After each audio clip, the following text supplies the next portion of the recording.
जय मसीह सभी को। आइए आज हम परमेश्वर की आराधना करें, उसकी स्तुति करें। राजा दाऊद कहता है कि हे मेरे मन यहोवा को धन्य कहे, हे मेरे मन यहोवा की स्तुति कर। और जब तक मैं जीवित हूँ, राजा दाऊद कहता है मैं यहोवा की स्तुति करूँगा। वो कहता है कि जब तक मैं बना रहूँगा तब तक यहोवा की स्तुति करूँगा। आमीन।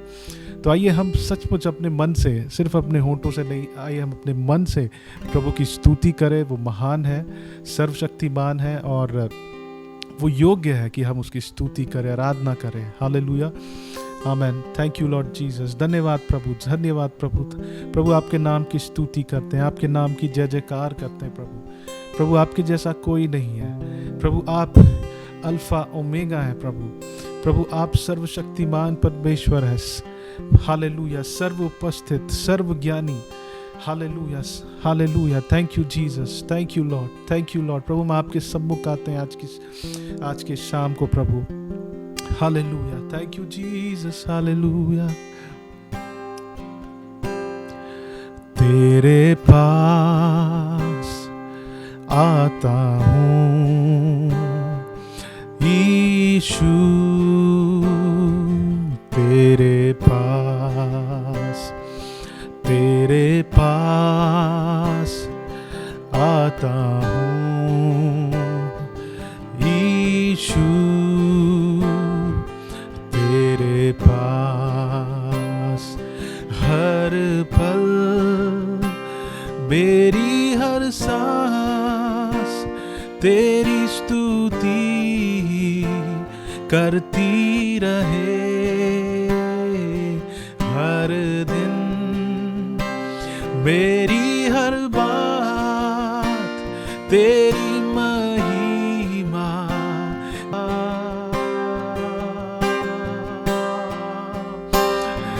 यीशुआ, यस लॉर्ड, यीशुआ,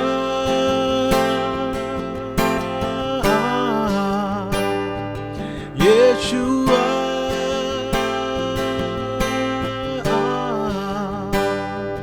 यीशुआ,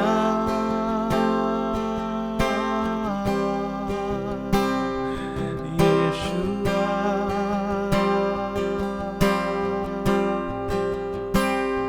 हालेलुया। महिमा हो तेरी, महिमा हो तेरी, हो महिमा हो तेरी, महिमा हो तेरी। यीशु तू ही है हमारा प्रभु। यीशु तू ही है हमारा प्रभु। करते हैं तेरी हम स्तुति, हृदय और गहराइयों से। करते हैं तेरी हम स्तुति, हृदय और गहराइयों से। यीशु तू ही है हमारा प्रभु। यीशु तू ही है हमारा प्रभु।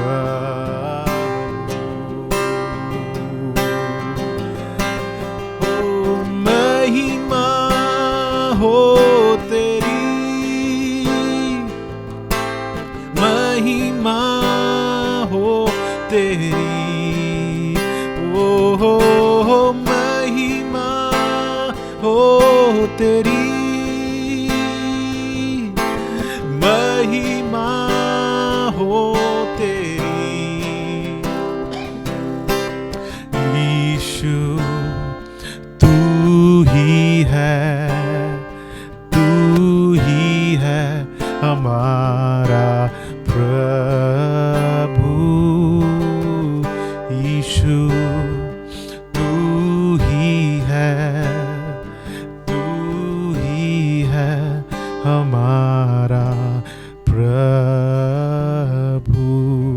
Hallelujah, hallelujah, hallelujah. हाँ प्रभु यीशु, आप ही हमारे परमेश्वर हैं, आप जीवित परमेश्वर हैं प्रभु। हम आपके नाम की स्तुति करते हैं, आपके नाम की बढ़ाई करते हैं प्रभु। हम जितना भी प्रभु अपने शब्दों से आपकी बढ़ाई कर ले प्रभु, वो कम है।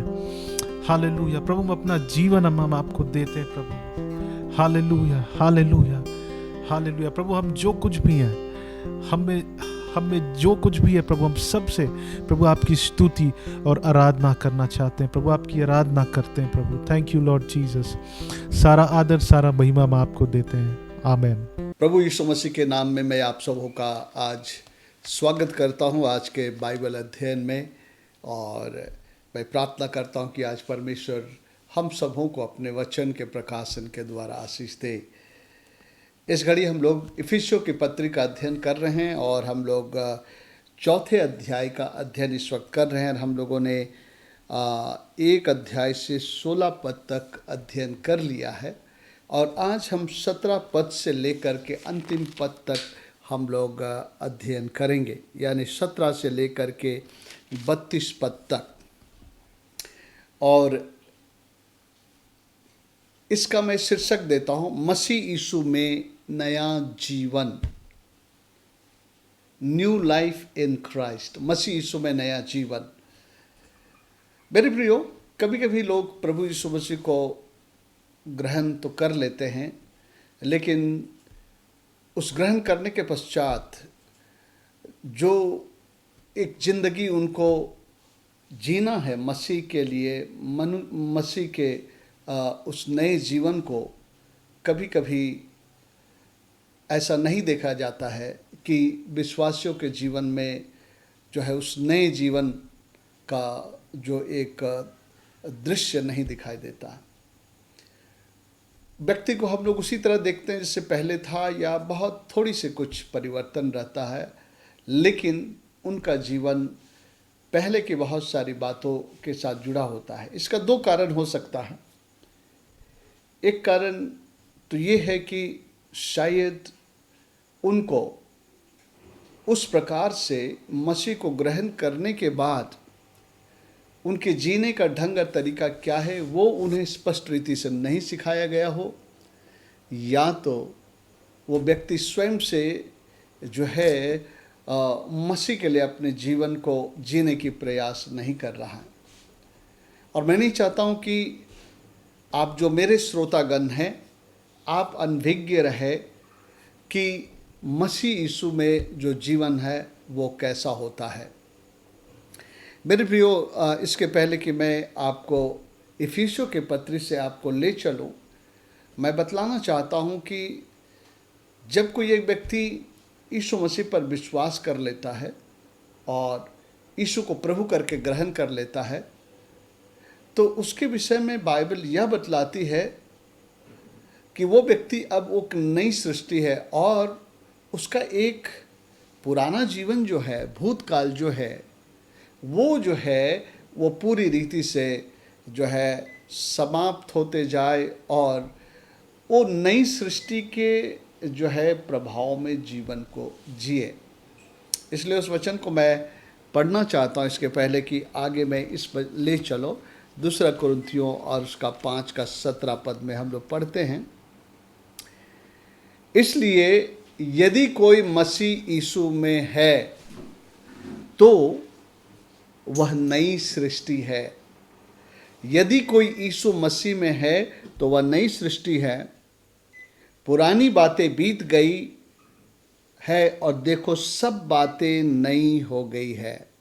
यदि कोई यीशु मसीह में है, अगर किसी ने यीशु से अपना सही रिश्ता जोड़ लिया है, यीशु को प्रभु करके ग्रहण किया है और यीशु को अपना जीवन दिया है, तो उसका प्रमाण क्या है कि वह अब एक नई सृष्टि बन गया है और उसकी जो पुरानी बातें थी अब बीत गई है। ऐसा नहीं कि रातों रात बीत गया, लेकिन जो है दिन प्रतिदिन उसकी पुरानी बातें जो है बीतता जाता है और एक नए जीवन, एक नई सृष्टि का प्रभाव उसके जीवन में आता है। हम देखेंगे वो नई सृष्टि का प्रभाव क्या है।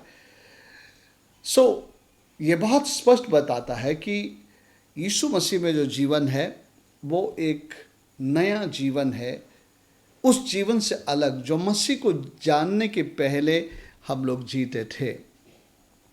तो ये जो है इफिसियों उसका 4 अध्याय का आखिरी हिस्सा इसी बात पर जोर देता है। हम लोग पिछले की बातों को नहीं दोहराएंगे क्योंकि समय हमारा उसमें जो है चला जाता है। आप अपने नोट्स को देखा करें या आप यूट्यूब में संदेश को सुन लिया करिए। ओके, सो 17 पद से हम लोग पहले हिस्से में हम लोग देखेंगे 17 पद से 24 पद तक। इसको 2 खंड में हम लोग आज अध्ययन करेंगे।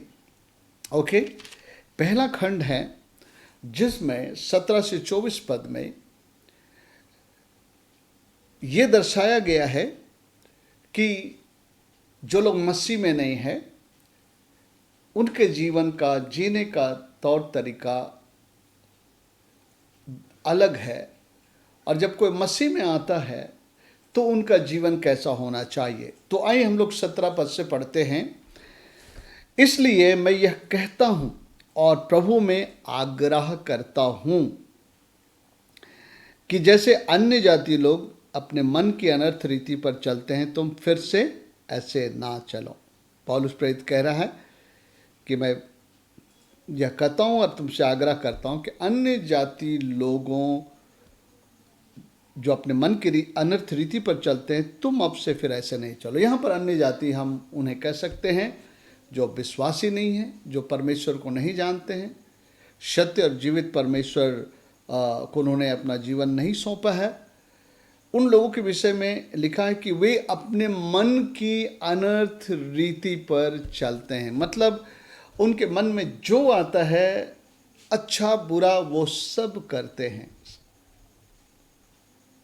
और आप जानते हैं कि मनुष्य के मन में सब कुछ अच्छा नहीं आता। मनुष्य के मन में बहुत सारी बुरी और गलत बातें आती हैं। तो मन के अनर्थ रीति पर वो चलते हैं। मन में जो आता है सो वो करते हैं।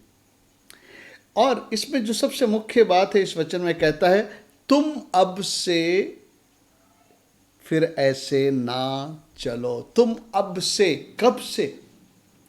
यानी कि जब तुमने यीशु को प्रभु करके ग्रहण कर लिया और जब आप मरे हुए में से जिलाए गए। आप याद करेंगे इफिसियों 2 अध्याय में जो मसीह यीशु में है उनका डिस्क्रिप्शन क्या है, वो लिखा है 2 अध्याय के 1 पद में, उसने तुम्हें भी जिलाया जो अपने अपराधों और पापों के कारण मरे हुए थे, जिनमें तुम पहले इस संसार की रीति पर आकाश के अधिकार के हाकिम अर्थात उस आत्मा के अनुसार चलते थे जो अब भी आज्ञा ना मानने वालों में कार्य करता है। इनमें हम भी सब के सब पहले अपने शरीर के लालसाओं में दिन बिताते थे और शरीर और मन की इच्छाएं पूरी करते थे और अन्य लोगों के समान स्वभाव से ही क्रोध के संतान थे।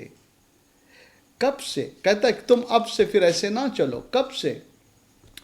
जब से आप जिलाए गए हैं अपने आत्मा में। और ये जिलाए जाना कब होता है? जब आप यीशु को अपने जीवन में प्रभु करके ग्रहण कर लेते हैं, अपने उद्धारकर्ता के रूप में, अपने प्रभु के रूप में। हमारा नया जन्म होता है यीशु मसीह के द्वारा। परमेश्वर से हमारा रिश्ता बन जाता है और यहाँ से अब जो है हमारे जीने का तौर तरीका जो है अब पहले की तरह नहीं रहना चाहिए, जो मन की अनर्थ रीति पर चलते हैं।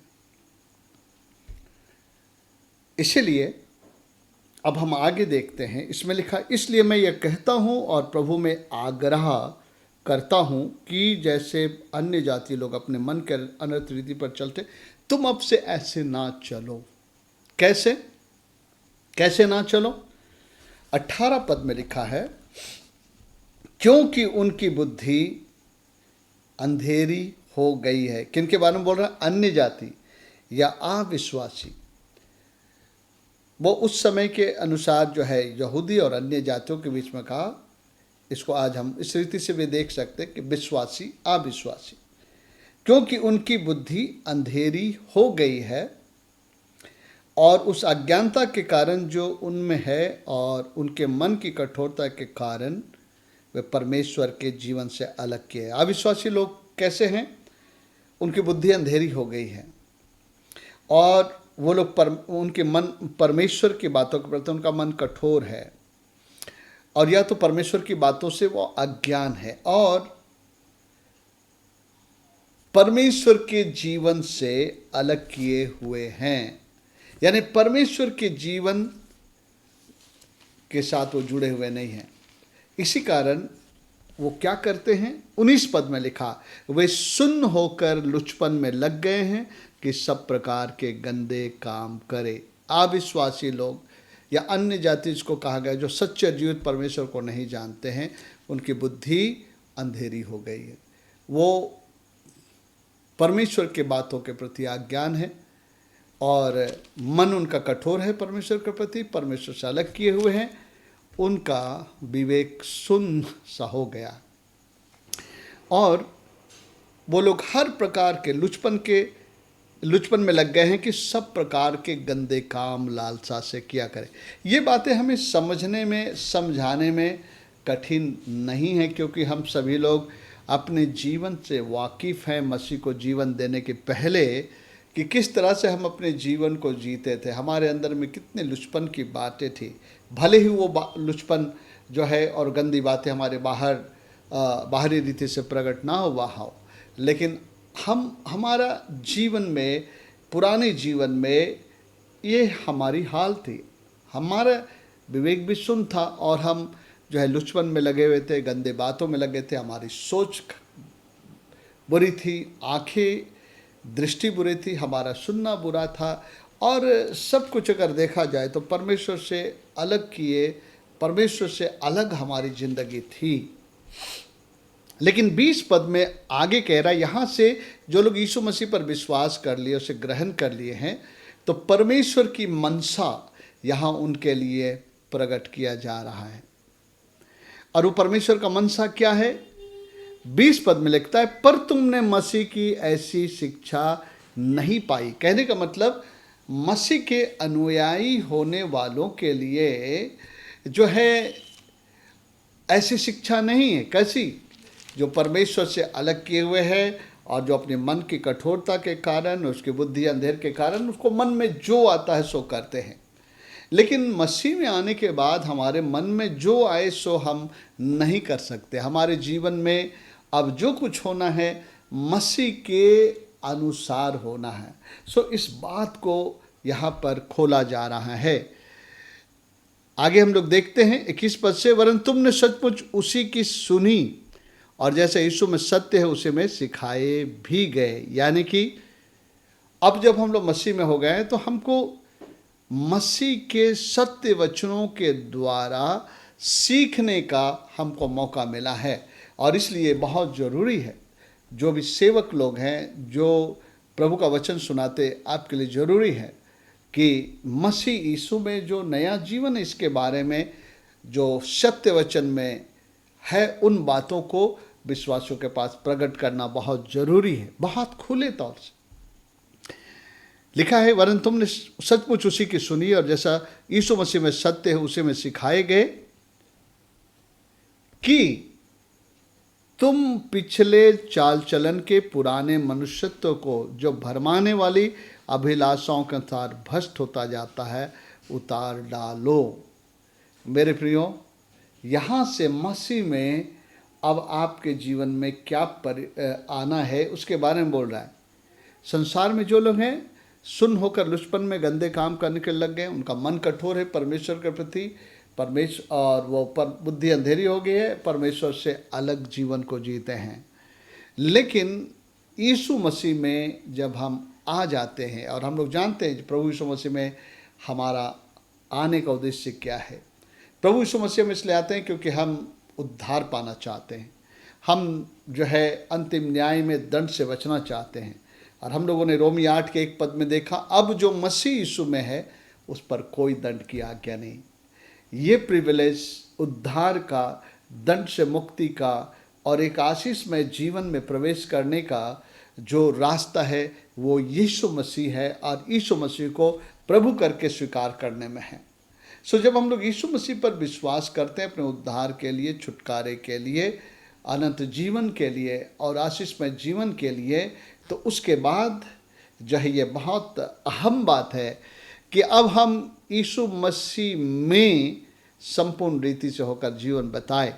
और जब हम यीशु मसीह में जुड़ जाते हैं तो 22 पद में लिखा है कि तुम पिछले चाल चलन के पुराने मनुष्यत्व को जो भरमाने वाली अभिलाषाओं के अनुसार भ्रष्ट होता जाता है उन्हें उतार डालो और अपने मन के आत्मिक स्वभाव में नए बनते जाओ और नए मनुष्यत्व को पहन लो जो परमेश्वर के अनुरूप सत्य की धार्मिकता और पवित्रता में सिरजा गया है। तो मेरे प्रियो, जब हम लोग अब यीशु मसीह में आ गए हैं तो हमने देखा 2 कुरिन्थी 5:17 में कि यदि कोई यीशु मसीह में है तो वो नई सृष्टि है, पुरानी बातें बीत गई, देखो सब कुछ नहीं हो गई। वो पुरानी बातें क्या है?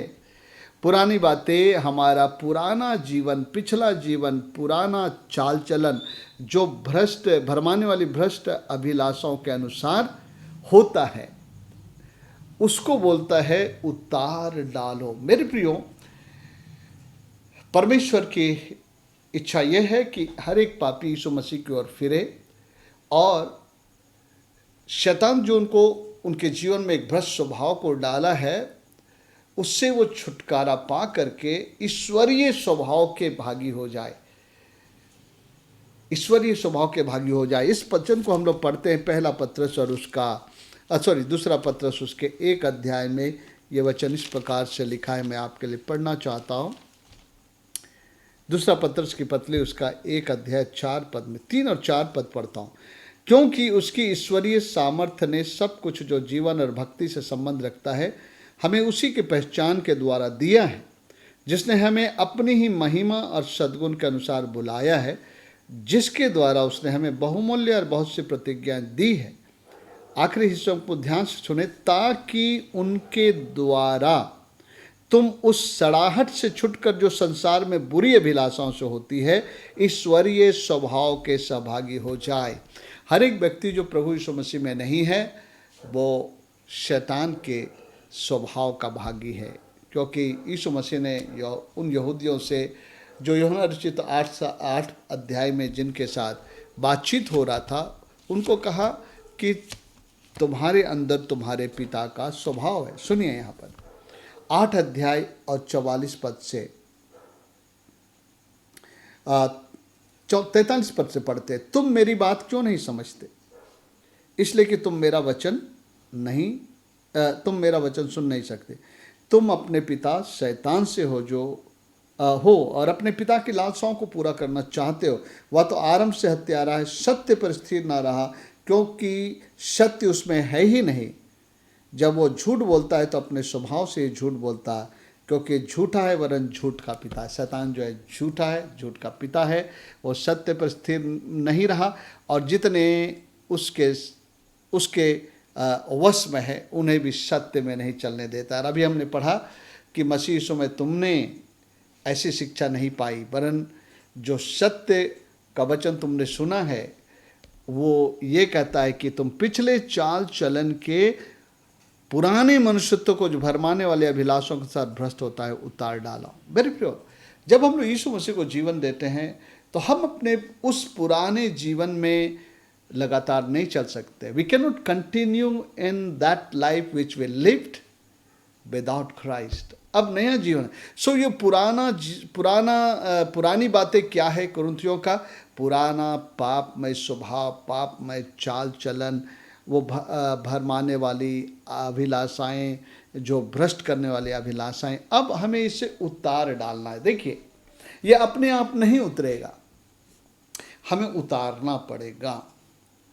जब हम अपना वस्त्र बदलना चाहते हैं तो ऐसा नहीं होता है कि अपने आप हमारे वस्त्र उतर जाते हैं, हमें उतारना पड़ता है, हमें बटन खोलना पड़ता है और उसके बाद उसे हमें उतार देना पड़ता है। उसी प्रकार जब हम लोग मसीह यीशु में जुड़ गए हैं, तब वो सारे पुरानी बातों को, पुराने स्वभाव को, पुराने चाल चलन को, पुराने पाप में जो हमारी लालसाएं अभिलाषाएं थी, अब कह रहा है कि तुम उसको उतार डालो। उसका मतलब है ये हमारे निर्णय पर आधारित है कि मैं निर्णय करूं कि वो सारी बातों को जो मसीह को जीवन देने के पहले मेरे साथ जुड़ी थी, जो भ्रष्ट है, और वो बुरी अभिलाषाएं, बुरी चाल चलन, उनमें की एक एक चीज को मैं अपने जीवन से उतार डालूंगा।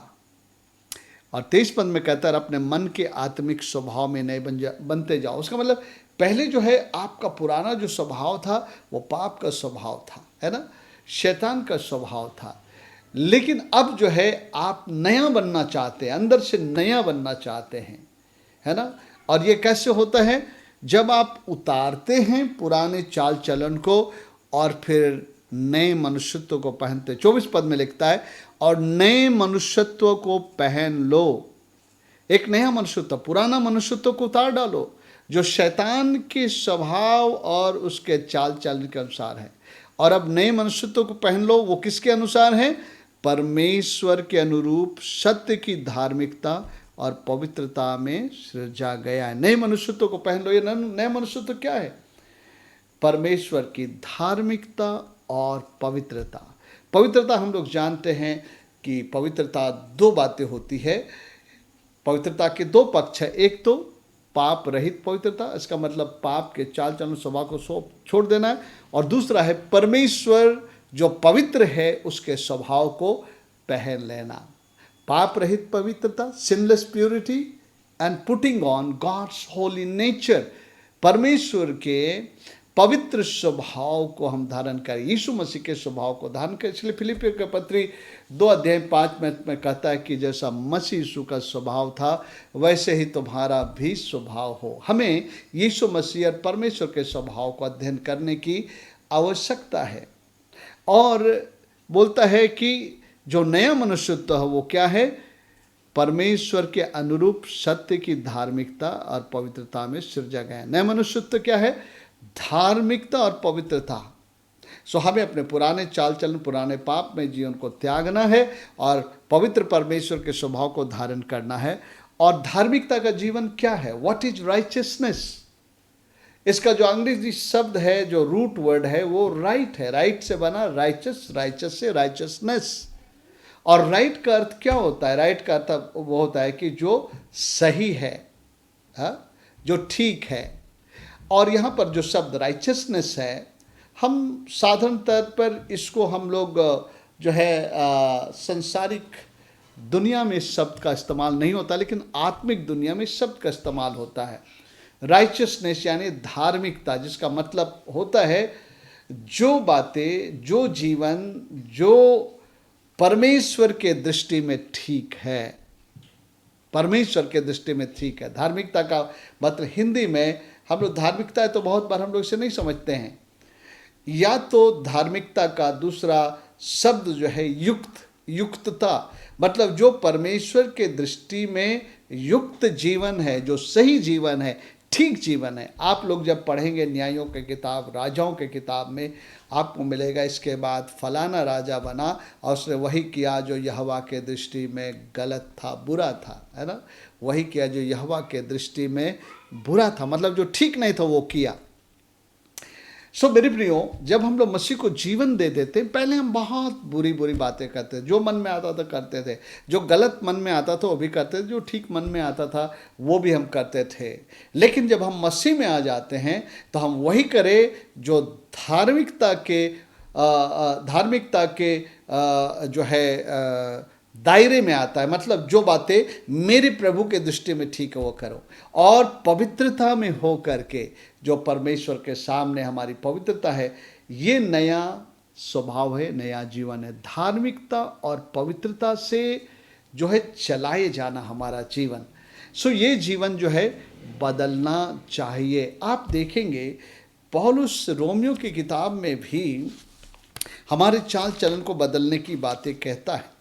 रोमी उसका 12 अध्याय और उसका 1-2 पद दोनों पढ़ेंगे हम लोग। देखते जब मसीह को जीवन देने के बाद एक संपूर्ण समर्पण की बात कहता है।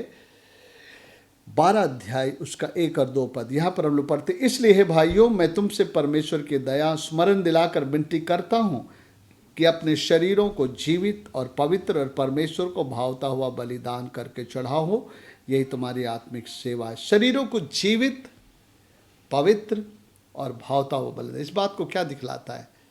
ये बात दिखलाता है कि हम जो है हमारे शरीर का जो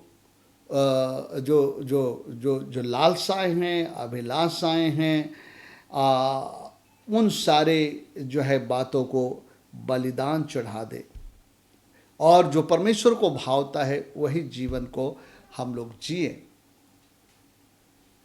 हमारे शरीर में मृत्यु का प्रभाव कब आता है? जब हम शरीर में मन लगाते हैं। शरीर में मन लगाना तो मृत्यु है, कहा है रोमी 8 अध्याय में। इसको भी पढ़ लेते हैं। 8 अध्याय में लिखता है 6 पद में, शरीर पर मन लगाना तो मृत्यु है। शरीर पर, शरीर क्या है? शरीर के अंदर जो एक लालसा अभिलाष है। गलतियों के पत्री 5 के 19 पद में लिखता है कि शरीर के काम तो प्रकट है, अर्थात व्यभिचार, गंदे काम, लुचपन, मूर्ति पूजा, टोना, ईर्षा, क्रोध, विरोध, फूट, विधर्म, मतवालापन, लीला क्रीड़ा, ऐसे ऐसे और काम है जिसके विषय में कह चुका है। ऐसे ऐसे काम करने वाले परमेश्वर के राज के वारिस नहीं होंगे। हमने इफिसियों में पढ़ा कि इनकी बुद्धि अंधेरी हो गई है, अज्ञानता के कारण उनका मन कठोर है, परमेश्वर के प्रति प्रभु से अलग जीवन है, और सुन्न होकर हर प्रकार के लुचपन के साथ गंदे काम किया करते हैं। तो जब हम लोग मसीह में आते हैं तो हमारे शरीरों को उसके लालसा अभिलाषाओं समेत या तो क्रूस पर चढ़ाने की बात होती, गलती 5 का 24, या बेदी पर चढ़ाने के लिए होती है। और 2 पद में फिर लिखता है, इस संसार के सादृश ना हो। पहले हम संसार की रीति के अनुसार, इफिसी 2 अध्याय कहता है, हम चलते थे। इस संसार के सादृश ना बनो, परंतु तुम्हारे मन के नए हो जाने से तुम्हारा चाल चलन भी बदलता जाए। बस इतना ही पढ़ूंगा इस वचन में, तुम्हारे मन के नए किए जाने से तुम्हारा चाल चलन बदलता जाए। जब हम मसीह को ग्रहण कर लिए हैं तो पुराने मनुष्यत्व को उतार डालना है, मन के आत्मिक स्वभाव में नहीं बनते जाना है। कैसे? जो है परमेश्वर की धार्मिकता और पवित्रता को धारण करते हुए। और ये कैसे होगा? हर दिन परमेश्वर के वचन को मनन करते हुए, अपने जीवन को जांचते परखते हुए, उस वचन के अनुसार अपने जीवन को हम लोग ठीक करते चले जाएं। और तब क्या होगा? हम बदलते जाएंगे और जो हम नया होते जाएंगे। पुरानी बातें जहाँ दिखेगी मेरे जीवन के बाइबल के मुताबिक, हम उसको छोड़ते जाएंगे और नई बातों को धारण करते जाएंगे। और नई बातें किस में हैं? परमेश्वर के अनुरूप सत्य की धार्मिकता और पवित्रता में है। ये हमें धारण करते जाना है। सो मेरे प्रियो, आइए इसी की कनेक्टिंग एक और हिस्से को हम पढ़ते हैं जो हमको बतलाता है कि अब जब तो हम लोग मसीह में हो गए हैं तो पुरानी सारी बातें जो है पीछे छूटना चाहिए, उनको हमारे जीवन से अलग करना चाहिए। आइए हम लोग पढ़ते हैं 5 पद से, कुलुसी उसका 3 अध्याय 5 पद से, इसलिए अपने उन अंगों को मार डालो जो पृथ्वी पर है, अर्थात व्यभिचार, अशुद्धता, दुष्कामना, बुरी लालसा, लोभ को जो मूर्ति पूजा के बराबर है। इन्हीं के कारण परमेश्वर का प्रकोप आज्ञा ना मानने वालों पर पड़ता है। तुम भी जब उन बुराइयों में जीवन बिताते थे, जब हम लोग मसीह यीशु में नहीं थे, हमारा नया जन्म नहीं हुआ था, हम लोग जीवन बिताते थे। इसलिए 4 का 18 पद इफिसी कहता है कि अब 17 पद के आखिरी हिस्से में कहता है, तुम अब से ऐसे ना चलो। पहले तुम चलते थे जब तुम मसीह में नहीं थे। और तुम 7 पद में लिखा है कुलुसी 3 का, और तुम भी जब इन बुराइयों में जीवन बिताते थे तो इन्हीं के अनुसार चलते थे, परंतु अब तुम भी इन सब को, अर्थात क्रोध, रोष, बैर भाव, निंदा, मुंह से गालियां बकना, ये सब बातें छोड़ दो। एक दूसरे से झूठ मत बोलो, क्योंकि तुमने पुराने मनुष्यत्व को अपने कामों समेत उतार डाला है और नए मनुष्यत्व को पहन लिया है, जो अपने सृजनहार के स्वरूप के अनुसार ज्ञान प्राप्त करने के लिए नया बनता जाता है। सो मसीह को जीवन देने के पहले जो हमारा जिंदगी था, अब जो है वो ख़त्म हो जाना चाहिए, क्योंकि यदि कोई मसीह समय तो नई सृष्टि है और पुरानी बातें बीत गई, देखो सब कुछ नहीं होगी। सो पुराना चाल चलन पुराना स्वभाव, जो भ्रष्ट अभिलाषाएं हैं उनको उतार डालो और नए मनुष्यत्व को पहन लो, अर्थात परमेश्वर की धार्मिकता और पवित्रता को पहन लो। सो मेरे प्रियो, बहुत स्पष्ट है इनको पढ़ने से कि यीशु मसीह को जीवन देने के पहले हमारा अपना एक पास्ट है, एक भूतकाल है, जिसका एक अपना जो है एक जीने का तरीका था, जीने की का अपना एक सोच था, जो भी मन में आता था हम करते थे। लेकिन मसीह को जीवन देने के बाद अब हमारे मन में जो आए सो हम नहीं कर सकते। हमको हमेशा जो मेरे प्रभु के दृष्टि में ठीक है, जो परमेश्वर की पवित्रता के दायरे में जो है ठीक है, धार्मिकता के दायरे में ठीक है, प्रभु के दृष्टि में ठीक है, अब मैं वही करूँगा और जो नहीं है उसे छोड़ता चला जाऊँगा। सो आइए अब हम लोग इसके आखिरी हिस्से को पढ़ेंगे। वहाँ बहुत स्पष्ट साफ लिखा है कि अब ये परिवर्तन आना चाहिए। मसीह के पहले आपके जीवन में जो आप अलग किए हुए थे, मन की कठोरता से, परमेश्वर के विषय में अज्ञानता था और सुन्न होकर लुचपन और बुराई में गंदे में लगे थे। लेकिन अब जो है नए मनुष्यत्व को पहन लेना है, जो परमेश्वर के अनुरूप धार्मिक सत्य में धार्मिकता और पवित्रता का जीवन है। और आखिरी हिस्सा परिवर्तन को के ऊपर में जोर दे रहा है। ओके, मसीह में एक नया जीवन जीने के लिए जोर दे रहा है, यानी कि पिछले जीवन का परिवर्तन, पिछले जीवन की बातों को छोड़ते जाना और नई बातों को धारण करना। तो हम देखेंगे यहाँ कुछ छोड़ने के बारे में कहता है और कुछ नई बातों को लेने के लिए कहता है।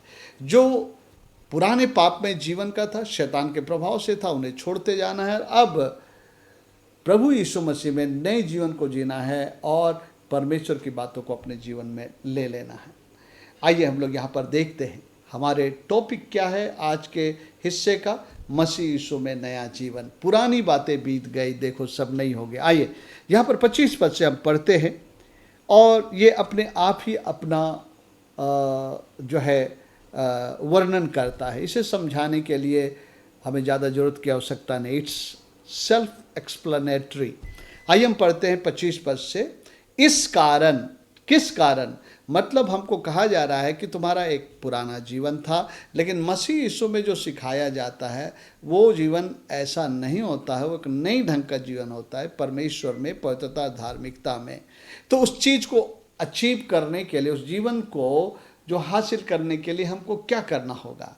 आइए 25 पद से पढ़ते हैं, ध्यान से सुनिए। इस कारण झूठ बोलना छोड़कर हर एक अपने पड़ोसी से सच बोले। देखिए, झूठ पुरानी जिंदगी थी, अब सच जो है नई जिंदगी का हिस्सा है। ओके, क्योंकि हम आपस में एक दूसरे के अंग है। 26 पद में लिखता, क्रोध तो करो पर पाप मत करो, सूर्य अस्त होने तक तुम्हारा क्रोध ना रहे। जब हम लोग प्रभु को नहीं जानते थे, यीशु मसीह को जीवन नहीं दिया था, जब हमें किसी बात का क्रोध आता था तो वो महीनों, दिन, कई दिन तक, महीनों, साल तक वो क्रोध हम अपने अंदर में लिए फिरते हैं। और वो क्रोध हमसे बहुत सारी बातों को करवाता है। वो क्रोध बदले की भावना से हमको जो ग्रसित करता है और हमको परमेश्वर से दूर करता है। मेरे प्रियो, इसलिए कहता है कि क्रोध तो करो। क्रोध तो करो मतलब क्रोध आ सकता है, क्योंकि क्रोध हमारे भावना में है, इमोशन में। जिस तरह खुशी, गम, दुख, क्रोध भी एक भावना है और वो हमारे अंदर है। बोलता क्रोध तो करो पर पाप मत करो। उस क्रोध को सूर्यास्त होने के पहले ही जो है अपने अंदर से निकाल दो, लोगों को क्षमा कर दो, उन बातों को सह लो, अपने अंदर में क्रोध को मत रखो। देखिए, एक अंतर है, पुराने जीवन में हम क्रोध को जो अपने जीवन में रखे रहते थे, लेकिन कहता है सूर्यास्त होने के पहले तक तुम्हारा क्रोध ना रहे और न शैतान को अवसर दो। पहले हम लोग शैतान को पूरी अवसर दिया करते थे, शैतान हमें जैसा चलाता था। इफिसियों में लिखा है कि पहले तुम जो है संसार के रीति पर और अंधकार के हाकिम के अनुसार चलाए जाते थे। ओके, अब उनको अवसर मत दो, शैतान को मौका मत दो। हर चीज़ें जिससे शैतान हमको और आपको खींचता है, उनको हम मौका ना दें। चोरी करने वाला फिर चोरी ना करे। देखिए, परिवर्तन की बात कह रहा है, नए जीवन की बात कर रहा है। भले काम करने में अपने हाथों से परिश्रम करे, इसलिए कि जिसे प्रयोजन हो उसे देने को उसके पास कुछ हो। पहले अगर हम चोरी करते थे, क्योंकि आसानी से चोरी करके हम जो है इतनी शारीरिक मेहनत हमें नहीं करनी पड़ती थी। कहता है कि चोरी मत करो, लेकिन तुम काम करो ताकि तुम्हारे पास हो दूसरों को भी देने के लिए। 29 पद में कहता है गंदी बात तुम्हारे मुंह से ना निकले। गंदी बातें, कई बातें हो सकती है। आजकल की दुनिया की गाली गलौज भी हो सकती है, किसी को नीच ठहराने वाले शब्दों के द्वारा संबोधन करना जो है गंदी बातें हो सकती है, जो लोगों को चोट पहुंचाए। लिखता है कोई गंदी बात तुम्हारे मुंह से ना निकले, पर आवश्यकता के अनुसार वही निकले जो उन्नति के लिए उत्तम हो, ताकि उससे सुनने वालों पर अनुग्रह। गंदी बातों के द्वारा सुनने वाले को अनुग्रह नहीं मिलती है, सुनने वाले को जो है सांत्वना नहीं मिलता है, बल्कि उससे चोट पहुंचती है। इसलिए गंदी बातें आपके मुंह से ना निकलें। इवन हम लोग कभी कहते हैं बेहुदा कहीं का, तुम्हें कुछ समझ में नहीं आता, पागल कहीं का। मेरे प्रियो, ये सब गंदी बातें हैं। हम इन गंदी बातों का इस्तेमाल ना करें, लेकिन आप उन्हीं शब्दों का इस्तेमाल करें जिससे एक निराश व्यक्ति, हताश व्यक्ति जो अपने जीवन में स्ट्रगल कर रहा है, आपकी बातों को सुनकर उसे अनुग्रह मिले, हौसला मिले और जो है अपने आप में वो खड़ा हो सके। 30 पद में लिखता है परमेश्वर के पवित्र आत्मा को शोकित मत करो, जिसमें तुम पर छुटकारे के दिन के लिए छाप दिए। जब हम प्रभु ग्रहण करते, पवित्र आत्मा हम पे रहने के लिए आ गया है, तो उसको शोकित मत करो। कब हम शोकित करते? जब विभिन्न प्रकार के पाप से जुड़े हुए बातों का जब हम उससे जुड़े होते हैं तो हम पवित्र आत्मा को शोकित करते हैं। 31 पद में पढ़ते हैं सब प्रकार की कड़वाहट, किसी के प्रति कड़वाहट हो, और प्रकोप और क्रोध और कलह और निंदा, सब बैर भाव समेत तुमसे दूर किए जाए। ये हमारी पुरानी जिंदगी की बातें हैं, ये सामान्य बात है पुराने जीवन जो मसीह में नहीं होता है। लेकिन आज कई लोग मसीह में हैं, लेकिन ये बातें कंटिन्यू हो रही है, क्योंकि उनसे कोई सीधी सीधी इन बातों को प्रकट नहीं किया है, या उन्होंने बाइबल को ध्यान से नहीं पढ़ा। लेकिन बहुत स्पष्ट है कि सब प्रकार की कड़वाहट, प्रकोप, क्रोध और कलह, निंदा, सब बैर भाव समेत तुमसे दूर किए जाए। अभी देखिए, एक नए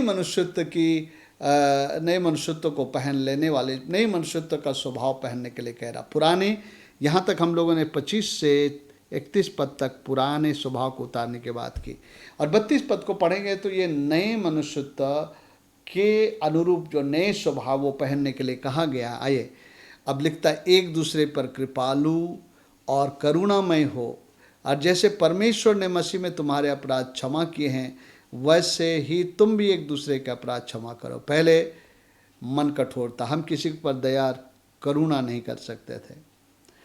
किसी से कुछ हो जाता था, हम उसके अपराध क्षमा नहीं करते थे, अपने मन में रख लेते थे। अब हम लोगों को एक दूसरे का अपराध को क्षमा करना है। सो मेरे प्रिय, एक बहुत ही क्लियर पिक्चर है यहाँ पर। मसीह में आने के बाद हम वो जिंदगी नहीं जी सकते हैं जो पहले हम जीते थे। बिल्कुल, अब हमारा जीवन नया होना है, प्रभु के अनुसार, प्रभु यीशु मसीह के अनुसार, परमेश्वर के धार्मिकता और पवित्रता के अनुरूप होना। मसीह को जीवन देने के बाद यही हमारा जो है एक फोकस है कि अब बाकी ज़िंदगी मैं मसीह के लिए जीऊँगा, मसीह के सत्य के अनुसार जो धार्मिकता और पवित्रता है उसके अनुसार मुझे जीना है। इसलिए मैं पुरानी बातों को उतारता जाऊंगा। जहाँ भी मुझे अपने पुराने जीवन की बातें दिखाई देगी, मैं उस पर काम करूंगा, उस पर मैं पवित्र आत्मा से मदद मांगूंगा। उन पुरानी बातों को, पुराने चाल चलन को, पुराने स्वभाव को मैं छोड़ता जाऊंगा, और मसीह यीशु में मैं एक नया स्वभाव को धारण करके प्रभु यीशु मसीह के जैसा बदलते हुए मसीह के डील डॉल में पहुंचकर परमेश्वर के स्वरूप और समानता में ढलूंगा। मेरे प्रियो, आदम में परमेश्वर का स्वरूप और समानता खो गया, यीशु मसीह में परमेश्वर का स्वरूप और समानता जो है पुनर्स्थापित होता है। इसलिए आइए हम लोग जो है नए जीवन की सी चाल चले, और जो आज हमने पढ़ा है फिर 4 अध्याय 17 पद से इस बात को ध्यान दे। इसलिए मैं कहता हूँ, 17 पद को पढ़ रहा हूँ, और प्रभु में आग्रह करता हूँ, जैसे अन्य जाति लोग अपने मन के अनर्थ रीति पढ़ते हैं, तुम अब से ऐसे ना चलो। जिस दिन हमने यीशु को ग्रहण किया, जिस दिन हमने नया जीवन का अनुभव पाया, उस दिन से अब से आपके जीवन में जो है एक ध्यान रहना चाहिए कि मुझे अब पुराने जीवन के किसी बात में नहीं जीना, अब नए जीवन के जीवन को चलना है। और नए जीवन के का मार्ग हमें बाइबल में मिलता है। सो बाइबल को पढ़े, मनन करें, अपने आप को देखें, पुराने जीवन की बातों को आप दूर करते जाए, नए जीवन की बातों को धारण करते चले जाए, और इसके द्वारा जो है परमेश्वर की महिमा होगी, और आप जो है परमेश्वर के द्वारा आशीषित भी होंगे। क्योंकि जो कोई प्रभु के संग चलता है, प्रभु के करीब रहता है, प्रभु की इच्छा अनुसार चलता है, परमेश्वर की कृपा उनके जीवन में होती है। तो परमेश्वर इस वचन पर आशीष दे। आइए हम लोग प्रार्थना करें। प्यारे पिता परमेश्वर, प्रभु यीशु मसीह के नाम में हम लोग आपके चरणों में आते हैं और आपका धन्यवाद देते हैं प्रभु इस वचन के लिए कि प्रभु आज के हिस्से में हम लोगों से देखा कि मसीह यीशु में एक नया जीवन, जब हमें आशीष मिल गए, पापों की क्षमा मिल गई, छुटकारा मिल गया, उद्धार मिला और दंड की आज्ञाओं से हम बचे हैं, तो आगे जो हमारी नया जीवन है उसको हम विश्वास योग्यता के साथ जीने पाए। सो मैं प्रार्थना करता हूँ एक एक व्यक्ति के लिए, हर कोई अपने जीवन को हमेशा देख सके कि वो नए जीवन की सी चाल चल रहा है या नहीं, और अगर पुराने जीवन की कोई बातें उभर कर आती है, तुरंत उस पुराने जीवन को जो अपने जीवन से अलग करने पाए, ताकि प्रभु तेरे योग्य उनका जीवन हो, और पिता तेरे पुत्र यीशु के स्वरूप में ढलते हुए जो स्वरूप और समानता तूने हमें दिया था, हम उसमें लगातार बढ़ते चले, और जब आपको एक दिन बादलों में देखे तो हम बिल्कुल आपके जैसा हो जाए। सो अनुग्रह दे प्रत्येक को और आशीष दे, यीशु के नाम में, आमीन। अब हमारे परमेश्वर पिता का प्रेम, उसके पुत्र यीशु का अनुग्रह और पवित्र आत्मा की सहभागिता हम सबों के संग साथ सदा काल बनी रहे। आमीन, आमीन। प्रभु आप सबको आशीष दे।